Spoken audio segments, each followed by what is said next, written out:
Hello students, कैसे हैं आप सभी लोग। मेरा नाम है जयदीप आमेटा और आज हम बात करने वाले हैं एक नई चैप्टर की विच इज अल्टरनेटिंग करंट। देखो, अभी तक हमने जो सारी चीजें पढ़ी थी उसमें हमने डीसी यूज किया था विच वाज डायरेक्ट करंट। हमने हर जगह बैटरी बनाई थी और बैटरी एक सोर्स है डायरेक्ट करंट का। ठीक है। What is alternating current? Alternating current वो जो पीरियडिकली अपने डायरेक्शन को चेंज करे। ऐसा करंट जो पीरियडिकली अपने डायरेक्शन को चेंज करे। पीरियडिकली मतलब एक उसका पैटर्न होना चाहिए कि इतने टाइम बाद तो अपने डायरेक्शन चेंज कर रही है, फिर से सेम डायरेक्शन पे आ रही है, फिर से चेंज कर रही है। ऐसा एक पैटर्न जो फॉलो कर रही हो उसे कहते हैं अल्टरनेटिंग करंट। डायरेक्शन चेंज होना इंपॉर्टेंट है, मैग्नीट्यूड नहीं, डायरेक्शन। ठीक है। तो अब हम जो चैप्टर पढ़ने वाले हैं उसमें पहले तो बात करेंगे कि अल्टरनेटिंग करंट कैसे प्रोड्यूस होता है, क्या क्या इसकी चीजें होती हैं, जैसे एवरेज करंट क्या होता है, आरएमएस करंट क्या होता है, ये सारी बातें करेंगे। देन हम चलेंगे, जितने एलिमेंट्स हमने अभी तक सर्किट के पढ़े, रेजिस्टेंस, कैपेसिटर और इंडक्टर, इन तीनों को एसी पे कनेक्ट करके देखेंगे कि क्या क्या इफेक्ट्स इनके आते हैं। ठीक है। उसके बाद हम कॉम्बिनेशन भी बनाएंगे, आरसी, एलआर और एलसी, और फिर इन तीनों को एक साथ मिला के भी हम यहाँ पे यूज करने वाले हैं। तो अभी तक आपने जितना पढ़ा है वो सारी चीजें अब एसी पे आप पढ़ने वाले हैं, ऐसा आप समझ लीजिए। और क्योंकि हम बहुत कुछ पढ़ चुके हैं तो बहुत ज्यादा यहाँ बचा नहीं है, सिर्फ एसी के साथ इसके क्या क्या इफेक्ट्स आएंगे वो हम यहाँ पे डिस्कस करने वाले हैं। ठीक है। तो चलिए शुरू करते हैं। डेफिनेशन आप जान चुके हैं, एक ऐसा करंट जो पेरियोडिकली अपने डायरेक्शन को चेंज करे वो एसी कहलाता है। तो लिख लेते हैं, पेरियोडिकली चेंजेस डायरेक्शन। इसके एग्जाम्पल क्या क्या हो सकते हैं तो मैं ग्राफ पे आपको बताता हूँ। जैसे आई वर्सेस टी का अगर ग्राफ अपन बनाए कुछ, तो ये एक ग्राफ है जिसमें देखो मैग्नीट्यूड कांस्टेंट है ना, लेकिन डायरेक्शन पेरियोडिकली चेंज हो रही है। मैग्नीट्यूड यहाँ आई नॉट है, यहाँ माइनस आई नॉट, आप इसको लिख सकते हैं माइनस आई नॉट, क्योंकि अपोजिट डायरेक्शन में जा रहा है इसीलिए, ताकि मैग्नीट्यूड तो आई नॉट ही है। और जो टाइम है वो भी, अगर ये टी है तो ये 2t है, फिर ये 3t है, ये 4t है। लगातार टी टाइम के इंटरवल पे ये अपने डायरेक्शन को चेंज कर रहा है। तो ऐसे करंट को हम क्या बोलेंगे? This is AC current. कोई दिक्कत वाली बात नहीं है। इसको बोलते हैं square wave AC. Square wave AC. और क्या हो सकता है इसमें? बहुत सारे तरीके से चेंज कर सकते हैं ना। एक ऐसा हो सकता है कि पहले करंट इंक्रीज हुआ, फिर डिक्रीज हुआ, फिर नेगेटिव में इंक्रीज हुआ, फिर डिक्रीज हुआ, फिर पॉजिटिव में, फिर नेगेटिव में, ऐसा लगातार आगे चलता रहे। ये भी तो एक एसी हो सकता है ना, क्योंकि यहाँ भी ये सेम टाइम पे पीरियडिकली अपने डायरेक्शन को चेंज कर रहा है। तो ये भी एक एसी करंट है। ऐसे एसी को बोलते हैं ट्रायंगुलर वेव एसी। तो जैसा उसका डायग्राम आप देख पा रहे हैं उसी पे इसका नाम भी है। तो ट्रायंगुलर वेव एसी हो जाएगा। अब इस एसी में क्या था कि इसमें मैग्नीट्यूड भी चेंज हो रहा था और डायरेक्शन भी चेंज हो रही थी। देखिए, मैग्नीट्यूड लीनियरली वेरी कर रहा है, पहले इंक्रीज हुआ, फिर लीनियरली डिक्रीज हुआ, फिर नेगेटिव में इंक्रीज हुआ, फिर डिक्रीज हुआ। इस तरीके से ये लगातार चलते जा रहे हैं। पक्की बात। और क्या बना सकते हैं? इसको ऐसा बना सकते हो कि आईटी ग्राफ जो बनेगा वो कुछ ऐसा बन जाए, साइनोसॉइडल बन जाए, इस तरीके से करंट वेरी कर रही हो। ये भी एक पॉसिबिलिटी है ना। तो अगर ये t/2 टाइम है, ये t टाइम है, तो t इसका टाइम पीरियड हो गया कि ये t टाइम बाद फिर से अपनी इनिशियल पोजीशन पे आ जा रही है। पहले पॉजिटिव थी t/2, फिर नेगेटिव हुई अगले t/2 के लिए, फिर वापस पॉजिटिव हो गई। तो साइनोसॉइडल इसको एसी बोलते हैं। और हम जो पढ़ने वाले हैं वो जनरली इसी के बारे में बात करेंगे। इसको बोलेंगे साइनोसॉइडल एसी। इसकी इक्वेशन अगर लिखो तो देखो क्या लिख सकते हो। जो साइन की इक्वेशन है वो इसकी इक्वेशन हो जाएगी, I equal to I not sine omega T. ये यहाँ पे करंट की इक्वेशन हो जाएगी। आई नॉट मैक्सिमम वैल्यू हो गई, साइन के साथ बाकी फंक्शन चेंज हो रहा है। क्लियर है बात? तो एसी बहुत सारे टाइप की हो सकती है। एसी ऐसा भी हो सकता है कि ऐसा बन जाए, आप बोले यहाँ पे ऐसा है और नीचे जब आया तो वो यहाँ आ गया ऐसा, फिर ऐसा, फिर यहाँ पे ऐसा। अब इस बार ये आई नॉट है और ये -2 आई नॉट है। तो मतलब पॉजिटिव में तो इसकी वैल्यू कम है, आई नॉट है। जब ये नेगेटिव में आता है तो -2 आई नॉट पे जाता है, इसकी पीक वैल्यू नेगेटिव में ज्यादा है। तो ये भी एक एसी कहलाती है अनटिल एंड अनलेस इसका टाइम सेम चल रहा हो, ये रेगुलर टाइम इंटरवल पे अपने डायरेक्शन को चेंज कर रही हो, तो इसे भी एसी कहते हैं। But this is non symmetric AC, non symmetric AC. तो ये सारी एसी के टाइप है जो हमें पढ़ना है, मोस्टली वो हम साइनोसॉइडल एसी के बारे में बात करेंगे। अच्छा, क्या ये एसी है? इसके बारे में बताइए जल्दी से, क्या ये एसी है? इसे आप एसी बोलेंगे क्या? यहाँ पे डायरेक्शन तो चेंज हो रही है, सॉरी मैग्नीट्यूड तो चेंज हो रहा है, पर डायरेक्शन चेंज नहीं हो रही। ये एक डीसी है, तो ध्यान रखना कहीं भी साइन कर्व दिख जाए मतलब वो एसी, ऐसा नहीं। ये एक डीसी है जो वेरिएबल है मैग्नीट्यूड में, इसकी जो मैग्नीट्यूड है वो लगातार चेंज हो रहा है, करंट का मैग्नीट्यूड चेंज हो रहा है, लेकिन डायरेक्शन हमेशा पॉजिटिव है, एक ही डायरेक्शन में फ्लो कर रही है, तो इसलिए ये डीसी करंट है ना कि एसी है। क्लियर है बात यहाँ तक? चलिए आते हैं अब इसके जनरेशन पे कि ये जो साइनोसॉइडल एसी है वो जनरेट कैसे होती है। ठीक है, तो sinusoidal AC EMF in generation, sinusoidal AC EMF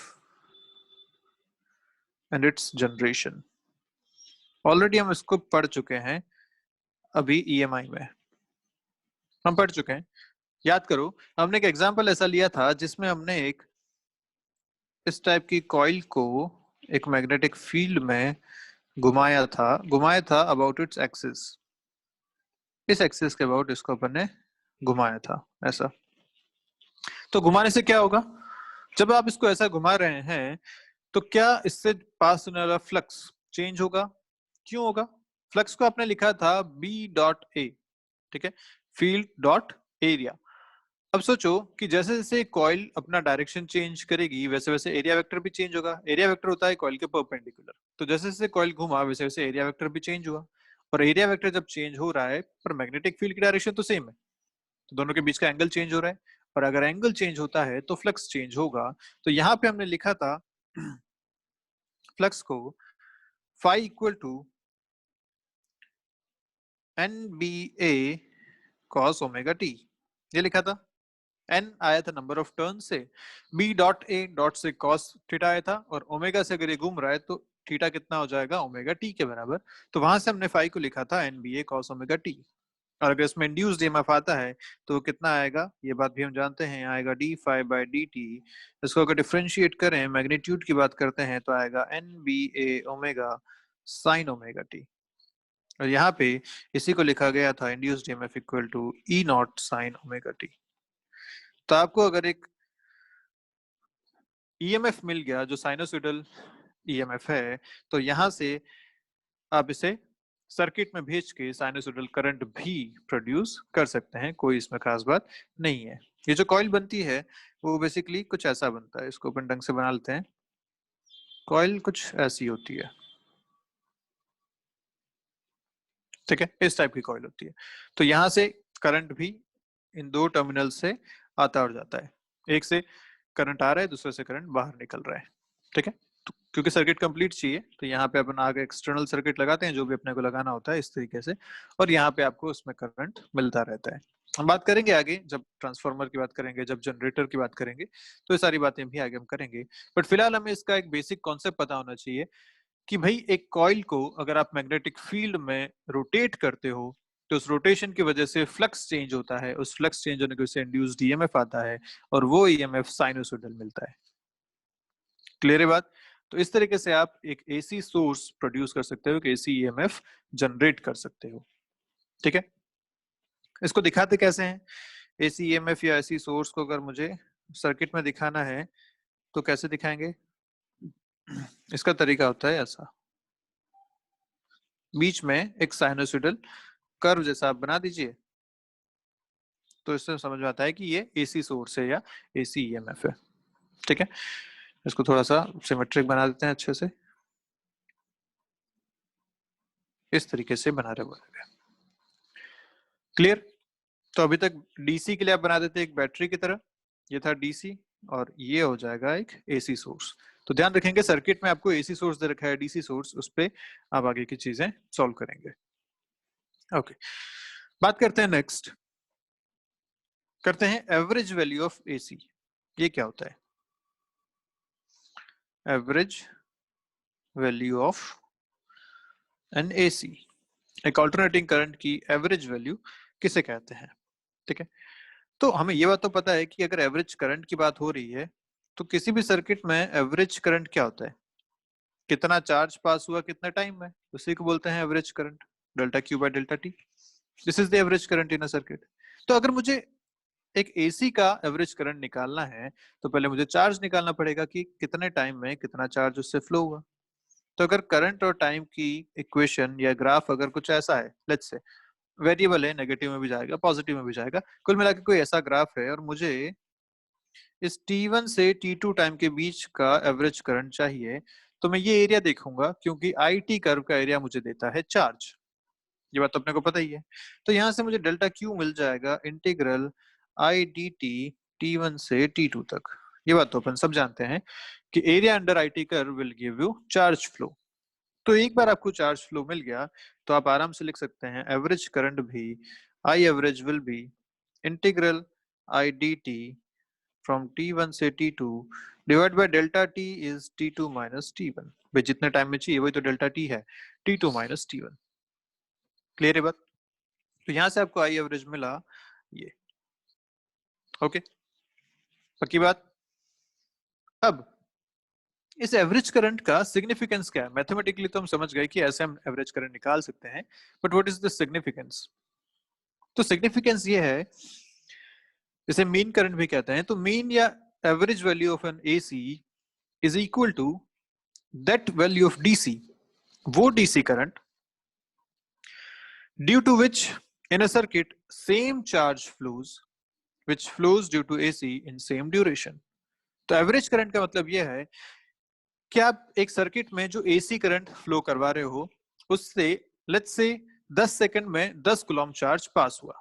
ये बात समझ में आ गई आपको? एक एसी करंट जो कि एक सर्किट में फ्लो हो रहा है उससे 10 सेकंड में 10 कूलम चार्ज पास होता है, फ्लो होता है।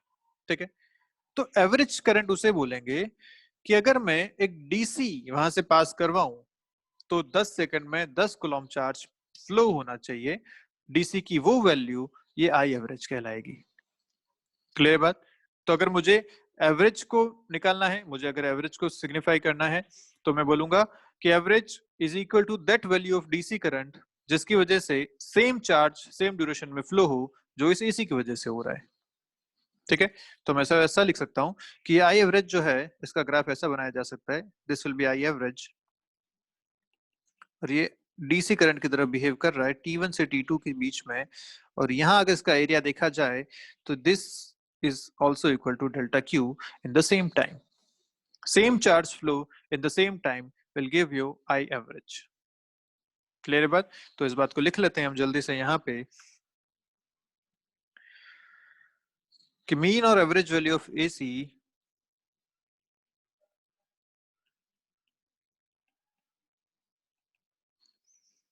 is equal to that DC value due to which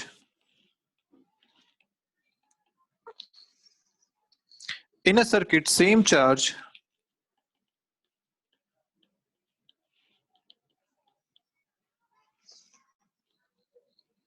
flows which flows due to AC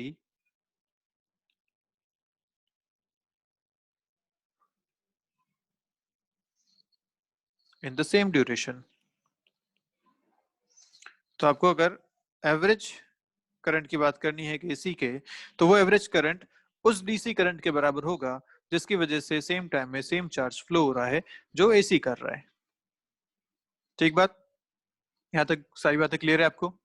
चलिए, तो अगर आपको एक साइनोसॉइडल एसी के लिए एवरेज करंट निकालना है तो कैसे निकालोगे? Average current of a sinusoidal AC तो कैसे देखा जाएगा? तो हमें फॉर्मूला पता है, आई एवरेज आपने अभी देखा था, integral I dot D T T1 से T2 divided by T2 minus T1। ये फॉर्मूला भी आपने लिखा ऊपर। तो बस आई की जगह अपन डालेंगे I not sine omega t, क्योंकि साइनोसॉइडल एसी मतलब I equal to I not sine omega t, ऐसा ये करंट है। इसके लिए अपने को एवरेज निकालना है। इसका अगर ग्राफ बनाए साइनोसॉइडल ग्राफ तो कैसा बनेगा, कुछ ऐसा कर्व बनेगा इसका, ठीक है, जहां पे ये वैल्यू है I naught, this is minus I naught, ये वैल्यू है टी बाई टू और ये है टी, एक टाइम पीरियड वहां तक इसका रहता है। ओके, तो अगर देखें फॉर कंप्लीट साइकिल, अगर मैं बोलूं फॉर कंप्लीट साइकिल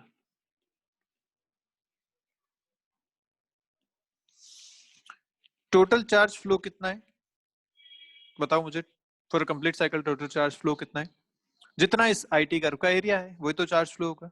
और सोचो एरिया कितना है इस कर्व का फॉर कंप्लीट साइकिल, अगर ये एरिया पॉजिटिव है तो क्या ये एरिया नेगेटिव है, यस। और अगर टोटल साइकिल की बात की जाए तो दोनों एरियाज इक्वल हैं, इसका मतलब जो टोटल साइकिल के लिए चार्ज फ्लो होगा वो होगा जीरो, इसका मतलब एवरेज करंट भी होगा जीरो। तो बस ध्यान रखिएगा कि एक साइनसॉइडल एसी के लिए for complete cycle average current is zero, क्योंकि जितना पॉजिटिव था उतना ही नेगेटिव भी यहाँ पे हमें मिल रहा है। तो कंप्लीट साइकिल के लिए average current for sinusoidal AC is zero, ये बात ध्यान रखेंगे। तो हम निकालते हैं हमेशा हाफ साइकिल के लिए, क्योंकि हाफ साइकिल आइदर पॉजिटिव है आइदर नेगेटिव है, उसमें हमें कुछ वैल्यू मिल सकती है। तो हम कैलकुलेट करते हैं हाफ साइकिल के लिए, तो लिखते हैं average value of sinusoidal AC for half cycle, ये हम कैलकुलेट करते हैं। तो हाफ साइकिल के लिए हमें पता है आई एवरेज या आई मीन जिसे लिख सकते हैं वो होता है integral I D T divided by T by to, ये आ जाएगा जीरो से टी बाई टू तक हम इसको इंटीग्रेट करते हैं। हाफ साइकिल की बात है, जीरो से टू बाई टू टाइम हो जाएगा, डेल्टा टी भी टी बाई टू हो जाएगा। आई की वैल्यू रखते हैं integral I not sine omega T D T divided by T by two limit zero से टी बाई टू, ऐसा हिसाब है। इसको इंटीग्रेट करेंगे तो आई नॉट एक कांस्टेंट है, टी बाई टू ऊपर हो जाएगा तो two I not by T, ये आ गया आपके पास। साइन ओमेगा टी का इंटीग्रेशन होता है minus cos omega T by omega, क्योंकि ओमेगा टी का एक कोफिशिएंट है वो डिवाइड में आ जाएगा। जीरो से टी बाई टू तक हम इसे रखना चाह रहे हैं, ठीक है। अब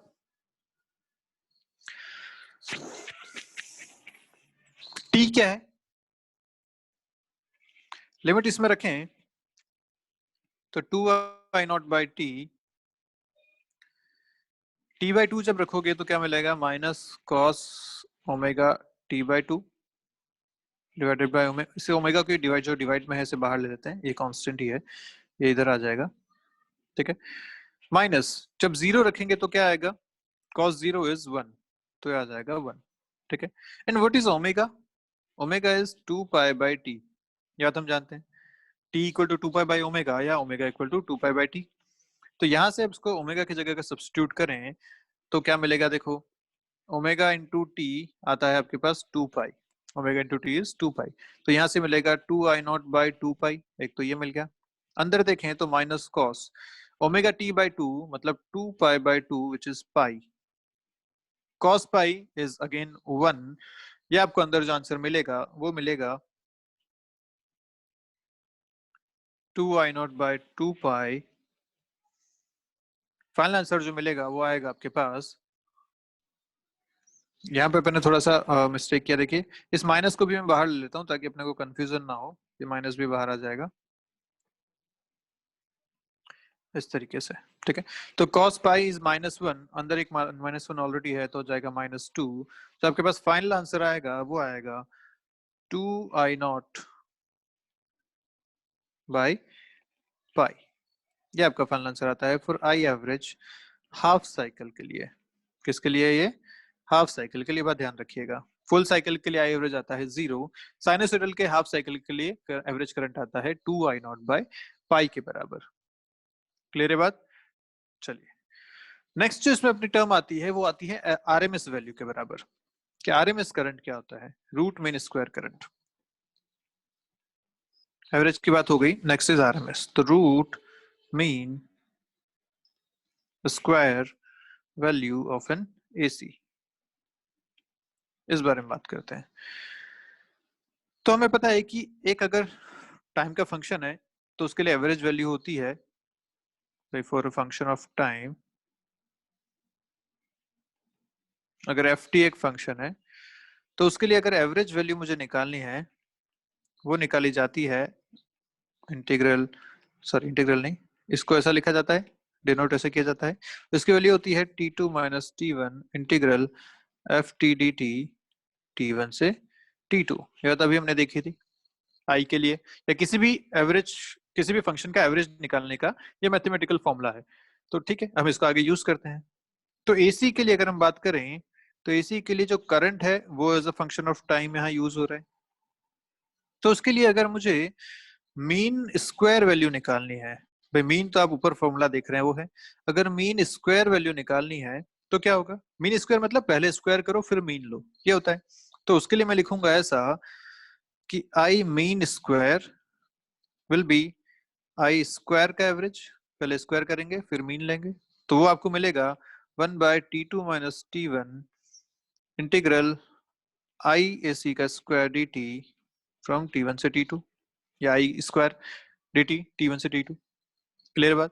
और अगर मुझे चाहिए root mean square RMS value, तो मैं इस पूरे का रूट ले लूंगा, तो मुझे मिलेगा I R M S equal to root over I of mean square, which will give us root over 1/T2 - T1 integral IAC का square dt from T1 से T2. This is the root mean square velocity. Sorry, root mean square current of an AC, not velocity. Root mean square current in an AC. पर हमें इतना बड़ा function ये याद नहीं रखना है, हमें ये बात ध्यान रखनी है कि निकालते कैसे हैं। तो पहले स्क्वायर करना है, फिर मीन लेना है और फिर रूट लेना है। ये हमने किया, पहले स्क्वायर किया, आई स्क्वायर की बात करी, फिर उसका मीन लिया और उसके बाद उसका रूट लिया, तो हमें आरएमएस वैल्यू यहाँ से मिल गई। ठीक है, अब ये आरएमएस वैल्यू का सिग्निफिकेंस क्या है? भाई हमने जैसे एवरेज का सिग्निफिकेंस देखा था कि सेम चार्ज फ्लो होना चाहिए, एक डीसी और एक एसी में, तो हम बोलेंगे कि वो जो डीसी वैल्यू है उसी को एवरेज वैल्यू हम उस एसी की मान सकते हैं अगर सेम ड्यूरेशन में सेम चार्ज फ्लो हुआ तो। आरएमएस का सिग्निफिकेंस क्या है, इस बारे में बात करते हैं। तो लिखते हैं significance of RMS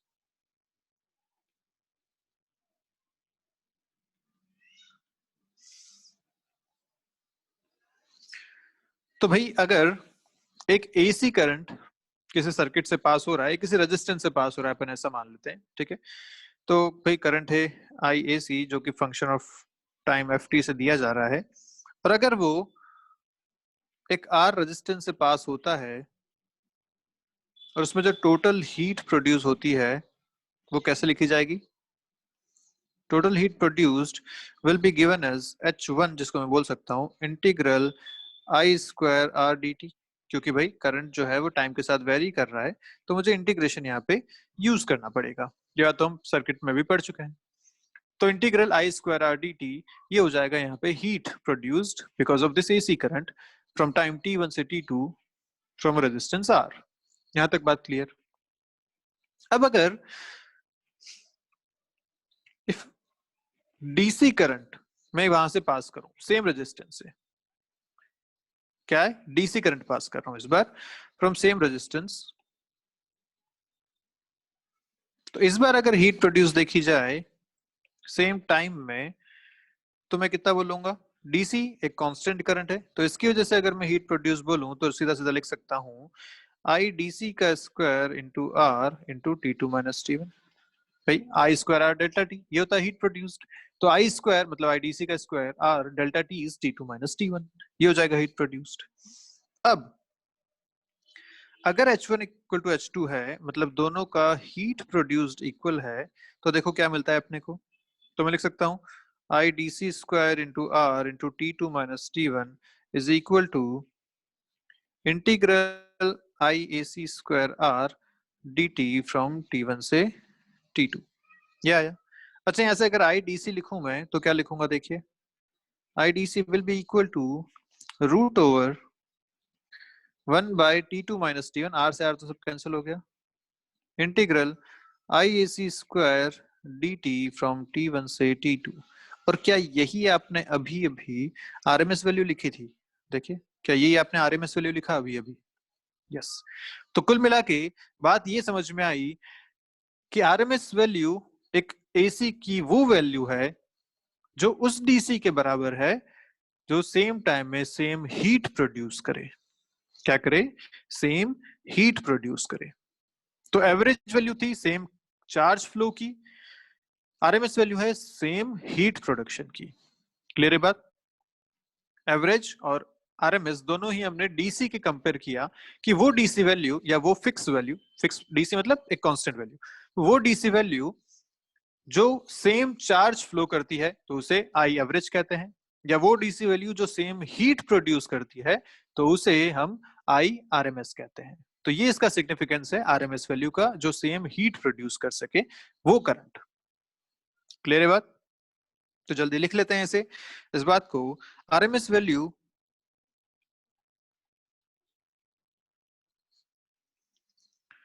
of an AC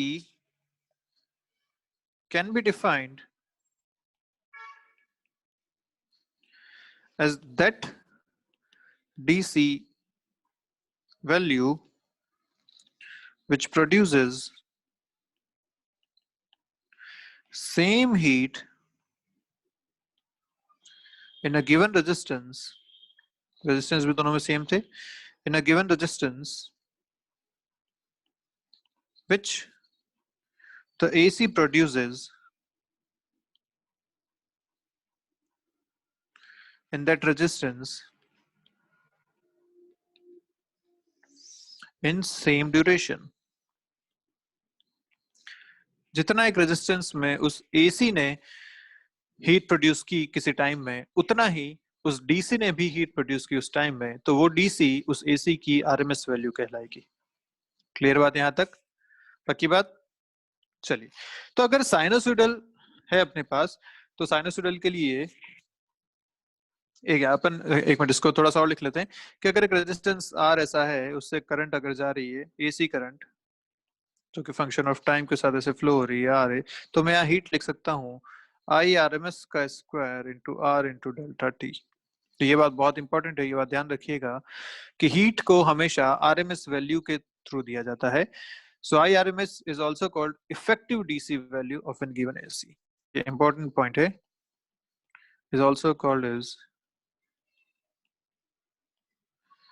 effective DC value of an given AC. तो एवरेज इफेक्टिव वैल्यू नहीं कहलाती है, RMS value is effective value. तो हम बहुत सारे क्वेश्चंस में आरएमएस वैल्यू को यूज करेंगे, ये बात ध्यान रखिएगा आप। ठीक है, जब हीट निकालनी है एसी में तब भी आप आरएमएस वैल्यू यूज करेंगे। जब आपको इफेक्टिव वैल्यू पूछा जाए, इफेक्टिव डीसी, भाई ये एसी कितना डीसी के बराबर होगा, इफेक्टिव कितना होगा, तो आरएमएस वैल्यू यहाँ पे देखी जाएगी। ठीक बात है, इंपॉर्टेंट पॉइंट है, ये बात ध्यान रहनी चाहिए।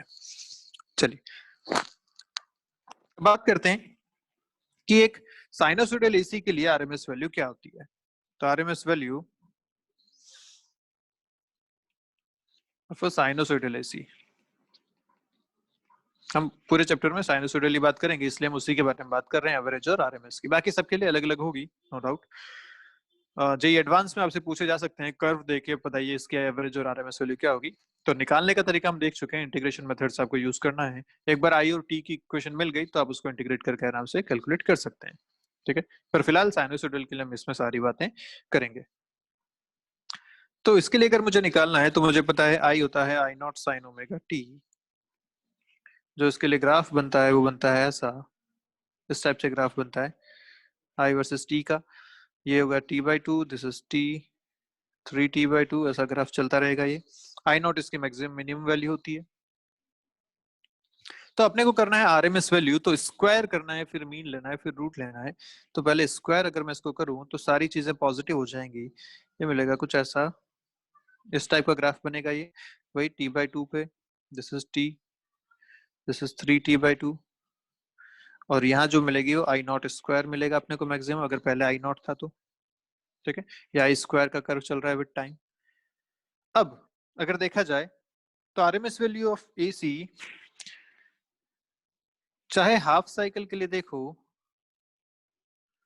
चाहे फुल साइकिल के लिए देखो, क्योंकि यहाँ स्क्वायर हो गया तो सारी चीजें पॉजिटिव हो गई हैं। जैसे एवरेज में फुल साइकिल के लिए तो एवरेज करंट 0 था, लेकिन हाफ साइकिल के लिए आपने कैलकुलेट किया था। पर आरएमएस में आप चाहे फुल देखिए चाहे हाफ देखिए, क्योंकि यहाँ स्क्वायर हो चुका है तो सारी चीजें पॉजिटिव है, तो दोनों के लिए सेम ही आंसर मिलने वाला है। ठीक है, तो ये बात यहाँ ध्यान रखना, RMS value either for full cycle either for half cycle is same. तो हम कैलकुलेट करेंगे I R M S is equal to root of I M S, mean square का रूट, इसी को रूट मीन स्क्वायर बोला। और आई M S क्या था? आई एम एस था कि भाई पहले आप ये डेल्टा टी करो, तो अपन हाफ साइकिल के लिए कैलकुलेट करते हैं इंटीग्रल आई स्क्वायर, तो I naught square sine square omega T, ये हो जाएगा डी टी। इसका इंटीग्रेट करना है 0 से t बाई 2 तक, यही बात अपने करी थी।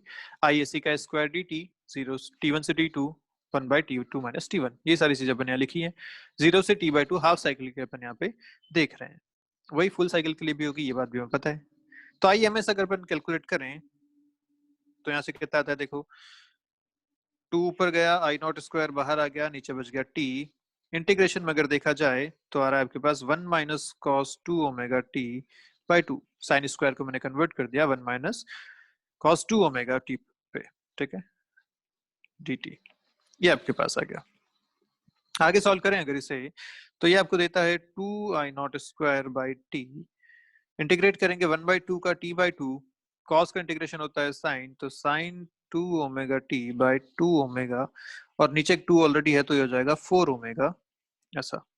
ठीक है, लिमिट आएगी 0 से, भाई अपने को पता है कि ओमेगा टी की अपन लिमिट लगा देते हैं, ओमेगा टी होता है 2 पाई के बराबर, तो ये लिमिट बन जाएगी 0 से पाई बाई ओमेगा, क्योंकि अपने को ऊपर चाहिए टी बाई 2, तो what is T here? T होता है 2 पाई बाई ओमेगा, तो टी बाई 2 कितना हो जाएगा? पाई बाई ओमेगा। अपन ये सीधा डाल देते हैं लिमिट में, उससे क्या होगा कि अपने को बार बार ओमेगा को चेंज करने की जरूरत नहीं पड़ेगी, ओमेगा ओमेगा कैंसिल हो जाएंगे, तो अपन टी बाई 2 की जगह पाई बाई ओमेगा लिमिट डाल देते हैं। ओके, अब इसको अगर देखें आरएमएस वैल्यू तो मिलता है 2 I naught square by 2 pi by omega, time की जगह डाल दिया, अंदर से आप लिमिट जब डालेंगे पाई बाई ओमेगा तो मिलेगा पाई बाई 2 ओमेगा, और जब डालेंगे 0 तो साइन 0 होता है 0, तो चीजें हो जाएंगी खत्म, मिलेगा आपको सिर्फ ये, जो कि कितना आया, चीजें कैंसिल हो गई, बच्चा आपके पास आई नॉट स्क्वायर बाई 2। तो ये बात ध्यान रखिएगा हमेशा कि जब भी ऐसा स्क्वायर फंक्शन होता है ना, चाहे साइन स्क्वायर हो कॉस स्क्वायर हो, उसका जब आप मीन स्क्वायर निकालते हैं तो आता है आई नॉट स्क्वायर बाई 2, ये ध्यान रखिएगा, आप डायरेक्ट भी इसे यूज कर सकते हैं। ठीक है, तो आई आर एम एस अपने पास आएगा, I R M S is root of I M S, तो आई आर एम एस आप लिखेंगे I naught by root 2, this is the RMS value of sinusoidal AC, चाहे हाफ साइकिल की बात हो चाहे फुल साइकिल की बात हो, सेम रहेगा ये। ठीक है, इंपॉर्टेंट बात है, ध्यान रखिएगा। तो सिमिलरली अगर आपको ई आर एम एस की बात करनी हो तो उसको भी हम लिख सकते हैं ई नॉट बाय रूट 2 से, भाई करंट की बात करो ईएमएफ की बात करो, अगर ईएमएफ में लिखना है तब भी आप एवरेज ईएमएफ को सॉरी आरएमएस ईएमएफ को लिखेंगे ई नॉट बाय रूट 2, जहां ई नॉट क्या है? Peak value of AC generation, peak EMF value लिख सकते हैं आप इसे, peak EMF of AC generation. तो ई नॉट अगर पीक वैल्यू है तो आरएमएस वैल्यू होगी ई नॉट बाय रूट 2। क्लियर है बात यहाँ तक? सारी बातें, एवरेज आपने निकाला था 2 I naught by pi, I naught था पीक, आरएमएस निकाला आई नॉट बाय रूट 2, तो तीनों के अपने यहाँ पे सारी चीजें समझ में आ चुकी है। क्लियर? तो RMS value full cycle half cycle same रहती है, इनिशियल फेज पे डिपेंड नहीं करती, RMS value does not depend on initial phase। तो हमने जो इक्वेशन अपनी कंसिडर करी थी I equal to I not sine omega T, वहां कोई अल्फा नहीं लिखा, ओमेगा टी प्लस अल्फा नहीं लिखा, क्योंकि इनिशियल फेज पे डिपेंड नहीं करता। आप अगर वो रखते भी, अल्फा की कोई वैल्यू भी रख लेते, तब भी आपको आरएमएस वैल्यू यही मिलती। ठीक है। दूसरी बात जो बहुत इंपॉर्टेंट है, जो सारे एसी मेजरिंग डिवाइसेस हैं